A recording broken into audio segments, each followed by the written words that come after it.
आपने कभी भी टैंक्स देखे होंगे तो उसके व्हील के यहाँ पे देखिए, यहाँ पे देखो चेन लगी हुई है ना।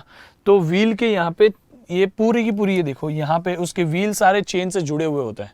तो सवाल यही है कि क्यों ऐसा होता है कि टैंक्स चेन से क्यों जुड़े हुए होते हैं, क्योंकि अगर यहाँ पे सिर्फ व्हील होते ना तो व्हील ही सिर्फ टच करते ग्राउंड को, और व्हील का एरिया इतना बड़ा नहीं होता जितना अगर हम नीचे चेन लगाते तो उससे एरिया बनेगा कांटेक्ट वाला। ठीक है, तो हम चेन्स इसलिए लगाते हैं ताकि एरिया ऑफ कांटेक्ट बढ़ जाए। एरिया बढ़ेगा तो प्रेशर कम हो जाएगा। तो व्हील के वो जो पूरा टैंक है वो बहुत हैवी होता है, उसका वजन तो हम कम नहीं कर पाए, लेकिन हम उससे जो प्रेशर लगता है जमीन पे वो तो कम कर पाए। क्योंकि अगर हमने प्रेशर जो जमीन पे लग रहा है वो कम कर दिया तो ये कोई भी टेरेन में आराम से चल पाएगा। देखो कितना कादव कीचड़ वाला रास्ता है, फिर भी आराम से वो इधर से उधर जाने के लिए कैपेबल है। हम कंसीडर नहीं कर सकते ना कि वॉर में हमें एकदम प्लेन रोड ही मिलेगा, है ना। तो हमारे लिए हमारा जो टैंक है वो कोई भी जगह पे चल पाए ऐसा होना चाहिए।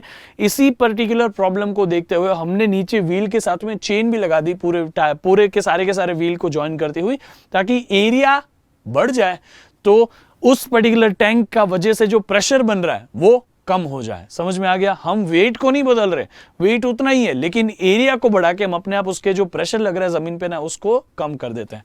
तो इसी चीज को अगर मैं आपको 3D विजुअलाइजेशन की मदद से समझाऊं तो आप देखिए यहाँ पे, अगर हमारे पास में ये व्हील के ऊपर चेन ना होती तो देखो व्हील का एरिया ऑफ कॉन्टेक्ट जो है वो इतना ही है, गड़ जाता सीधा वो तो अंदर ही अंदर। समझ में आ गया? तो ये सारे व्हील गड़ जाते हैं। जैसे ही हम इसके ऊपर चेन लगा देते हैं ना, तो चेन लगाने से ये पूरे के पूरे ऐसी चेन आ जाती है इस तरह से। ठीक है, तो ऐसी चेन की वजह से देखो ना सरफेस एरिया कितना बढ़ गया है। समझ में आ गया? क्योंकि व्हील का तो एक ही पॉइंट टच होता है ना, यहां यहां यहां यहां यहां यहां यहां, लेकिन हमारे चेन लगाने से ये एरिया ये सब इंक्लूड हो गया। क्योंकि एरिया बढ़ जाता है, प्रेशर अपने आप कम हो जाता है, because pressure is inversely proportional to the area of contact. Keep imbibing. We believe in you.